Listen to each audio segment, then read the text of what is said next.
ఓం గం గణపతయే నమః. స్వర్ణలక్ష్మి నమస్తే అస్తు. పరబ్రహ్మ స్వరూపిణి రాజ్యం దేహి ధనం దేహి సర్వకామాంచ దేహి మే. స్వర్ణలక్ష్మి అమ్మవారు ప్రతి ఒక్కళ్ళకి ప్రతి నిమిషం చక్కగా ఆనందంగా మనం అందరం ఉండే విధంగా ఆశీర్వదించాలని, దానితో పాటు మనందరికీ ఒక అధికారము, పవరు, స్టేటస్ ఉండాలని, దానితో పాటు మనందరికీ సమృద్ధిగా ధనంతో పాటు మన అందరికీ మనలో ఉన్న అనేక రకాల కోరికలు కూడా తక్షణమే అమ్మవారు మనకి నెరవేర్చేలాగా మనకు అమ్మవారి యొక్క కరుణాకృప మన మీద ఉండాలని చెప్పేసి అమ్మవారిని ప్రార్థిస్తూ సెప్టెంబర్ మాసం యొక్క రాశి ఫలాలు ఎలా ఉన్నాయో మనం చూసుకుందాం. సెప్టెంబర్ మాసం యొక్క రాశి ఫలాలు ఎలా ఉన్నాయో మనం చూద్దాం. ఇందులో కనుక మనం గమనించుకుంటే ఈ మాసం మనకి చవితితో స్టార్ట్ అయ్యి మరలా చవితితో ఎండ్ అవుతుంది. ఈ మధ్యలో 11 రోజులు శ్రావణ మాసం, మిగతాది మనకి భాద్రపద మాసం ఉంది. ఈ మాసంలో మొత్తం టోటల్గా ఈ సెప్టెంబర్ మంత్లో మనకి కొన్ని ముఖ్యమైన రోజులు ఉన్నాయి. ఇవి ప్రతి ఒక్కళ్ళు సెలబ్రేట్ చేసుకోవాలని, అందరూ ఆనందంగా ఉత్సాహంగా ఉండాలని చెప్పేసి నేను కోరుకుంటున్నాను. అందులో ముఖ్యంగా ఫస్ట్ పండగ మనం చేసుకోవాల్సింది శ్రీకృష్ణ జన్మాష్టమి. సెకండ్ది పోలాల అమావాస్య. అంటే అది చాలా చాలా ముఖ్యమైన పండుగ. అమ్మవారు చాలా ఈజీగా మనందరికీ ఈజీగా వరాలు ఇచ్చే అమ్మవారిని మనం చెప్పుకోవాలి. ఎవరికైతే పిల్లలు చనిపోతూ ఉన్నారో, పిల్లలు సరిగ్గా ఎదగటం లేదో, ధనం మన ఇంట్లో ఉండటం లేదో ఈ పండుగ జరుపుకోవాలి, ఈ పోలాల అమావాస్య అని చెప్పేసి నేను కోరుకుంటున్నాను. తర్వాత మనకి భాద్రపద మాసం స్టార్ట్ అవుతుంటే మనకి వినాయక చవితి స్టార్ట్ అవుతుంటుంది. దాని తర్వాత ఇంకొకటి ముఖ్యమైన విషయం ఏంటంటే నేను అందరూ గమనించుకోవాల్సింది, మనకి పితృపక్షాలు స్టార్ట్ అవుతున్నాయి. వీటిని మహాలయ పక్షాలు అంటారు. ఇది 27వ తారీఖు నుంచి స్టార్ట్ అవుతుంది.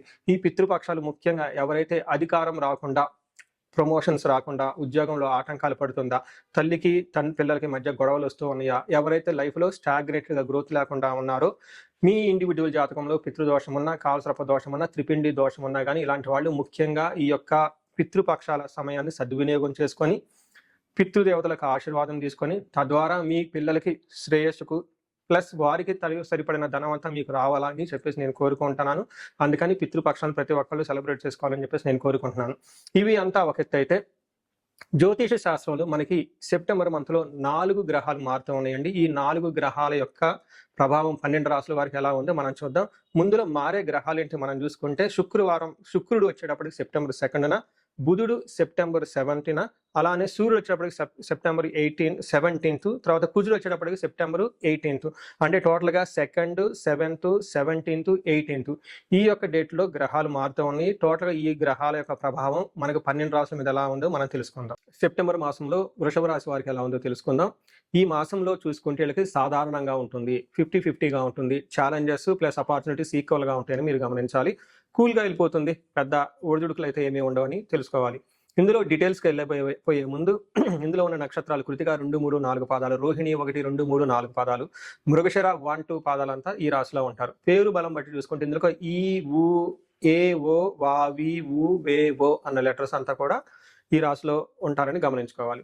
మనం ముందుగా చెప్పుకునే విధంగా 4 గ్రహాలు మారటంతో ఈ 4 గ్రహాల యొక్క మార్పు ఈ రాశి మీద ఎలా ఉంటుందో మనం చూద్దాం. ఇందులో సూర్యుడి వల్ల మనోరుజం, మనకేం చెప్తారంటే మహర్షులు లఘు గోచారము, సూక్ష్మ గోచారం అనే ఒక కాన్సెప్ట్తో చిన్న చిన్న సంస్కృత పదాలతో ఈ మంత్ ఎలా ఉందో తెలుసుకోవచ్చు. దీంట్లో భాగంగా 4 మాటలు తెలుసుకుంటే మనకి ఎలా ఉంటుందో తెలుసుకోవచ్చు. సూర్యుడి వల్ల మానసికంగా కొంచెం టెన్షన్స్ ఉండే అవకాశం ఎక్కువగా ఉంటుంది.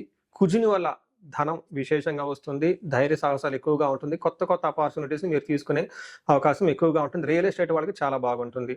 శుక్రుని వల్ల అనవసరమైన గొడవలు వచ్చే అవకాశం ఎక్కువగా ఉంటుంది. లేడీస్ అయితే జెంట్స్ ద్వారా, జెంట్స్ అయితే లేడీస్ ద్వారా ప్రాబ్లం వచ్చే అవకాశం ఎక్కువగా ఉంటుంది. బుధుడు 5వ స్థానంలో ఉండటం వల్ల చాలా మంచి జరుగుతుంది. మనకేం చెప్తారంటే పుత్రులతోటి గొడవలు వచ్చే అవకాశం ఎక్కువగా ఉంటుంది. భార్యాభర్తల మధ్య మిస్అండర్స్టాండింగ్ వచ్చే అవకాశం ఎక్కువగా ఉంటుంది. సో చూసుకున్నారనుకోండి, మీరు మిక్స్డ్గా ఉంటుంది. ఒక పక్క సపోర్టివ్గా ఉంటుంది, ఒక పక్క కొంచెం మిమ్మల్ని ఇబ్బందులు గురి చేసే వాతావరణం కూడా ఉంటుంది. కాబట్టి బట్ ఓవరాల్గా చూసుకుంటే ఇది మీకు కూల్గా వెళ్ళిపోయే మాసం అని మీరు అనుకోవచ్చు. ఇందులో సూర్యుడు మీకు ముందుగా చెప్పిన విధంగా మిక్స్డ్ రిజల్ట్ ఇస్తున్నారంటే, ఒక పక్క మీకు ధన ప్రవాహాన్ని, లాభాన్ని, నెట్వర్క్ని ఎక్స్పాన్షన్, హైయర్ లెవెల్ కనెక్షన్స్ని తీసుకొని వస్తూ ఉంటుంది. ద సేమ్ వే సూర్యుడు మీకు వచ్చేటప్పటికి బుద్ధి చాంచల్యం ఆప్నోతి అంటారు. అంటే మనకు సంస్కృతంలో మహర్షులు ఏం చెప్తారంటే, దేహాలాస్యం, మనస్తాపం, సుహృద్వేషం, ధనవ్యయం, బుద్ధి చాంచల్యం ఆప్నోతి, పంచమే రవి సంయుతే అంటారు. దీని ప్రకారం చూసుకుంటే మనసులో చాలా అప్స్ అండ్ డౌన్స్ ఎక్కువగా ఉంటుంది. రకరకాల ప్లాన్స్తో ఉంటూ ఉంటారు. విపరీతంగా ధనం ఖర్చే అవకాశం ఎక్కువగా ఉంటుంది. మీ ఫ్రెండ్స్ని మీరే ద్వేషిస్తూ ఉంటారు. అనవసరంగా మనస్తాపానికి గురే అవకాశం ఎక్కువగా ఉంటుంది. సో ఇక్కడ మనకి ఏం చెప్తారంటే, బేసికల్గా ఒక సరైన ప్లానింగ్ ఉండి చక్కగా మంచి ఇంటర్పర్సనల్ స్కిల్స్ మెయింటైన్ చేయగలిగితే సూర్యుడి నుంచి పెద్ద ఇబ్బందులు అయితే ఉండవు, చాలా బాగుంటుందని తెలుసుకోవాలి. అయితే ఇక్కడ కుజుడు మీకు ఈ మంత్లో చాలా సపోర్ట్ ఇస్తూ ఉన్నారు. కుజుడు 3వ స్థానంలో రావడంతో చాలా చాలా బాగుంటుంది. పర్టికులర్‌గా మీ కమ్యూనికేషన్ చాలా ఫాస్ట్‌గా ఉంటుంది. అన్నదమ్ముల మధ్య మంచి రిలేషన్స్ ఉంటుంది. రిస్క్ టేకింగ్ ఎబిలిటీ చాలా ఎక్కువగా ఉంటుంది. అంతేకాకుండా షార్ట్ జర్నీస్ అవన్నీ చక్కగా చేస్తే కలిసొచ్చే అవకాశం ఉంటుంది. ఎప్పుడైతే కుజుడు 3వ స్థానంకి వెళ్ళాడో ఇందులో ఆరోగ్య, నిత్య సంతోషం, బంధుమిత్ర సమాగమ, పుత్రలాభ, పుత్ర సౌఖ్యం, ఇష్టసిద్ధి, తృతీయగే తృతీయగే ధారాసుతి అని చెప్తారు. దీని ప్రకారం ఏం చెప్తారంటే ఆరోగ్యం బాగుంటుంది, సంతోషంగా ఉంటారు, బంధువులతో కలుస్తారు, అర్ధలాభం, ధనం ఫైనాన్షియల్‌గా బాగుంటుంది, పుత్ర సౌఖ్యం, పుత్రుల నుంచి మంచి సపోర్ట్ వస్తుంది, ఇష్టసిద్ధి, అనుకున్న పనులన్నీ చక్కగా నెరవేరే అవకాశం ఎక్కువగా ఉంటుంది. ఫాదర్‌కి హెల్త్ విషయం కొంచెం జాగ్రత్తగా ఉంటే బాగుంటుంది. చూశారు కదండీ! ఇప్పటిదాకా ఉన్న 2 గ్రహాలు ఆల్మోస్ట్ చాలా బాగున్నాయి అని గమనించుకోవాలి. ఇప్పుడు ఇంకొక గ్రహం చూసుకుంటే శుక్రుడు 6వ స్థానంలో ఉన్నారు. శుక్రుడు ఎప్పుడైతే 6వ స్థానంలో ఉంటే అప్పటిదాకా మీకు సపోర్ట్‌గా ఉండి, ఎంకరేజ్‌మెంట్‌గా ఉండి ఉన్న మీ చుట్టూ ఎవరైతే జనాలు ఉంటారో వాళ్ళు మిమ్మల్ని విమర్శించే అవకాశం ఎక్కువగా ఉంటుంది. మీకు సపోర్ట్ ఇవ్వకపోను మిమ్మల్నే దూషించే అవకాశం కూడా ఎక్కువగా ఉంటుందని గమనించుకోవాలి. ఇందులో మనకేం చెప్తారంటే విరోధ శత్రుపీడ జ్ఞాతీనాం చ విరోధతః ఆయాసో ధారా పుత్రై ద్వేషే షష్ఠగే భృగునందనే అంటారు సంస్కృతంలో. దీనివల్ల విరోధులు వచ్చే అవకాశం ఎక్కువగా ఉంటుంది. శత్రువులు మీ మీద ఏదో చేయాలని చెప్పేసి ఆలోచన ఎక్కువగా ఉంటుంది. బంధువులతో మనస్పర్ధలు వస్తుంటుంది. వీటన్నిటికంటే కూడా ధారా పుత్రై ద్వేషే, భార్య ద్వారా, పిల్లల ద్వారా మీకు మనస్పర్ధలు వచ్చే అవకాశం ఉంటుంది. బట్ ఇదే శుక్రుడు వేరే విషయాల్లో చాలా చక్కగా సపోర్ట్ ఇస్తూ ఉంటారు. ఆయన రొమాన్స్, లవ్, తర్వాత శుభకరమైన ఖర్చులు, లగ్జరియస్ ఖర్చులు ఇవన్నీ పెట్టే అవకాశం కూడా ఎక్కువగా ఉంటుంది. బట్ ఏ ప్రకారంగా చూసుకున్నా కానీ మీకు ఒక నార్మల్‌గా ఉంటుంది. ఒక పక్క ఛాలెంజెస్ ఉన్నా గానీ అవి వెంటనే ఆ ఛాలెంజెస్‌ని మీరు హ్యాండిల్ చేసుకొని చక్కగా ముందుకెళ్ళిపోయే అవకాశం ఉంటుంది.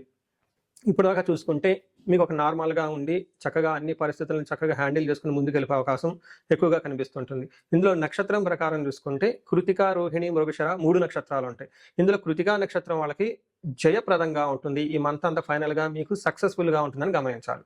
అదేవిధంగా కృతికా నక్షత్రం వల్ల ధన ప్రాప్తి కూడా విపరీతంగా ఉంటుందని తెలుసుకోవాలి. అయితే ఈ కృతికా నక్షత్రం వాళ్ళకి బంధనము, కలహము అంటే ఏదో ఒక చోట గొడవ పడి తద్వారా మీరు బంధించబడినట్లుండే పరిస్థితిలో ఉంటారు.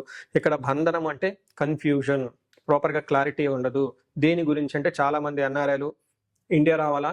అమెరికాలో ఉండాలా? లేదంటే బిజినెస్ స్టార్ట్ చేయాలా? వద్దా? లేదంటే ఏదైనా ఆపర్చునిటీ వస్తుందా? లేదా? ఇలా ఫ్యూచర్ గురించి రకరకాల ఆలోచనలు ఉండేసి ఒక సందిగ్ధత ఉండే అవకాశం ఎక్కువగా ఉంటుంది. దీనిని బంధనము అంటారు. ఇది కృతికా నక్షత్రం వాళ్ళకి ఇలాంటి సిచ్యువేషన్ వచ్చే అవకాశం ఎక్కువగా ఉంటుంది. రోహిణీ నక్షత్రం వాళ్ళకి ఈ మాసం అంతా జయప్రదంగా ఉంటుంది. వీరికి కూడాను కలహము, బంధనము చూపిస్తుంటుంది. మృగశిర నక్షత్రం వాళ్ళకి ఈ మాసం అంతా ఫైనల్‌గా డామ్ గుడ్ సక్సెస్‌ఫుల్‌గా ఉంటారని తెలుసుకోవాలి. వీరికి కూడాను కలహము, బంధనము, బంధించబడినటువంటి అవకాశం ఎక్కువగా ఉంటుంది. ఈ రాశి వాళ్ళు కొంచెం హెల్త్ కూడా జాగ్రత్తగా పెట్టుకుంటే ఇంకా మంచిది. ఇప్పటిదాకా చూసుకున్న ఈ నక్షత్రం వాళ్ళు బట్టి మనం చూసుకుంటే వీళ్ళకి పరిహారాల కింద మనం ఒక కుజుడికి సంబంధించి ఆదిత్య హృదయ స్తోత్రం గనక రెగ్యులర్‌గా చదువుకుంటూ ఉంటే చాలా బాగుంటుంది. ముఖ్యంగా బుధుడికి ఎవరైనా గనక అనంత పద్మనాభ స్వామిని దర్శించుకున్నా, ఎలాంటి విష్ణు ఆలయాలు దర్శించుకున్నా గానీ ఈ బంధనము, ఈ కన్ఫ్యూజన్ నుంచి బయటకొచ్చేసి చక్కగా క్లారిటీతో ముందుకెళ్ళే అవకాశం ఎక్కువగా చాలా బాగుంటుంది. చూశారు కదండీ! ఈ రాశి వాళ్ళకి ఓవరాల్‌గా బాగుంది కాబట్టి ఇంకా ఈ మాసంలో చక్కగా ఉండాలని చెప్పేసి నేను కోరుకుంటున్నాను. ఇన్ కేస్ మీకు ఇండివిడ్యువల్‌గా ఏదైనా ఛాలెంజెస్ ఉన్నా, ఏదైనా విషయాల్లో క్లారిఫికేషన్ కావాలనుకున్నా గానీ ఈ స్క్రీన్ మీద కనిపిస్తున్న ద్వారా మీరు నన్ను రీచ్ అవ్వచ్చు. మీ అందరికీ అష్టైశ్వర్యాలు కలగాలని, భోగభాగ్యాలు కలగాలని చెప్పేసి కోరుకుంటున్నాను. నమస్కారం. చూశారు కదండీ! ఇప్పటిదాకా మీ రాశి వారికి ఎలా ఉందో ఇది గోచార రీత్యా మాత్రమే చెప్పడం జరుగుతుంది. దీనిని మీకు 30-40% మాత్రమే అప్లై అవుతుంది. మిగతాది మీ ఇండివిడ్యువల్ జాతకం గనక చూస్తే అందులో కరెక్ట్‌గా యాక్యురేట్‌గా వస్తుంది. ఇండివిడ్యువల్ జాతకంలో చక్కగా దశాభుక్తులు ఉంటే మంచి రిజల్ట్ ఇస్తూ ఉంటే ఇవి బాగుంటే అంతా బాగుంటుంది. ఇన్ కేస్ ఇండివిడ్యువల్ దశాభుక్తుల్లో సరైన రిజల్ట్ లేకుండా ఉంటే మీ జాతకం వ్యక్తిగత జాతకం సరిగా లేకుండా ఉంటే ఇవి వాటికి యాడ్ అయ్యి దానికి తద్వారా బేజులు చేసుకొని కరెక్ట్‌గా రిజల్ట్ అయితే వస్తుంది. మీ ఇండివిడ్యువల్‌గా జాతకం చూపించుకోవాలనుకుంటే ఈ స్క్రీన్ మీద కనిపిస్తున్న నెంబర్ ద్వారా మీరు నన్ను కనెక్ట్ అవ్వచ్చు. అంతేకాకుండా నేను ఒక రీసెర్చ్ చేస్తున్నాను. అంటే దాదాపు మిడ్ లైఫ్ క్రైసిస్ అంటూ ఉంటారనమాట. అంటే 40 ఇయర్స్ నుండి +/- 5 ఇయర్స్ అంటే 35-45 ఈవెన్ 48-50 వరకు ఈ మధ్యలో ఏజ్ ఉండి వాళ్ళకి సక్సెస్‌ఫుల్‌గా ఒక 10-15 ఇయర్స్ కెరీర్ ట్రాక్ రికార్డ్ ఉండి, బాగా చదువుకోనుండి, అన్ని విధాలా చక్కగా లైఫ్‌లో ఒక బాణంలాగా దూసుకొనొచ్చి, కానీ ఈ టైంలో మీరు ఇబ్బంది పడుతూ ఉంటే సడెన్‌గా జాబ్ లేకపోవడం, సడెన్‌గా బిజినెస్ లేకపోవడం, సడెన్‌గా లైఫ్‌లో గ్రోత్ లేకపోవడం, చాలా కన్‌ఫ్యూజ్డ్ అయిన పొజిషన్‌లో గనక ఉంటే దీనిని జనరల్‌గా మనకి మిడ్ లైఫ్ క్రైసిస్ అని చెప్పేసి హార్మోనల్ ఇంబాలెన్స్ అని చెప్తూ ఉంటారు. బట్ జ్యోతిష శాస్త్రంలో దీనికి చాలా చక్కటి పరిష్కారం ఉంటుందండి.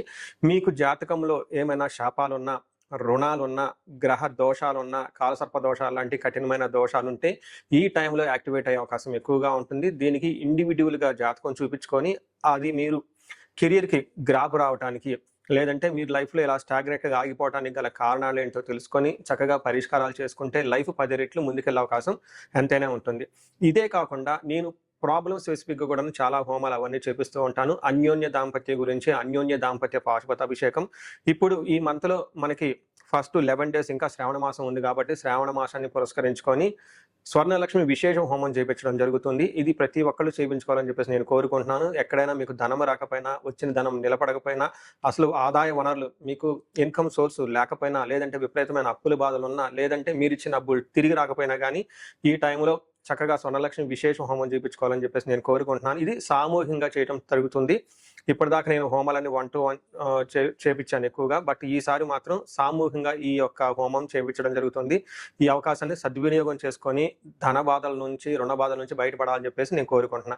అంతేకాకుండా ఎవరికైతే హెల్త్ బాగోలేకపోతే మృత్యుంజయ హోమం చేపించుకోవటము, భార్యాభర్తలకు ఇందాక మీరు చెప్పిన విధంగా విశ్వావసు గంధర్వరాజ హోమం చేపించుకోవటం, ఇలా మన్యు పాశుపత అభిషేకం, చండీ హోమము, సుదర్శన హోమము, ఇలాంటి ఎనీ హోమాలైనా గానీ మీరు ఎక్కడైనా గనక లైఫ్‌లో ఆగిపోయినట్లు అనిపిస్తే మీ ప్రాబ్లమ్ స్పెసిఫిక్‌గా కూడా హోమాలు, పూజలు చేపించడం జరుగుతుంది. సో, మీరు లైఫ్‌లో ఎక్కడ ఆగకుండా ఉండాలని, జీవితంలో 3 పువ్వులు 6 కాయలుగా సాగిపోవాలని, మీకు అష్టలక్ష్మీలు చక్కగా కలిసి ఉండాలని చెప్పేసి నేను కోరుకుంటున్నాను. మీ అందరికీ అష్టైశ్వర్యాలు కలగాలని, భోగభాగ్యాలని కోరుకుంటున్నాను. నమస్కారం.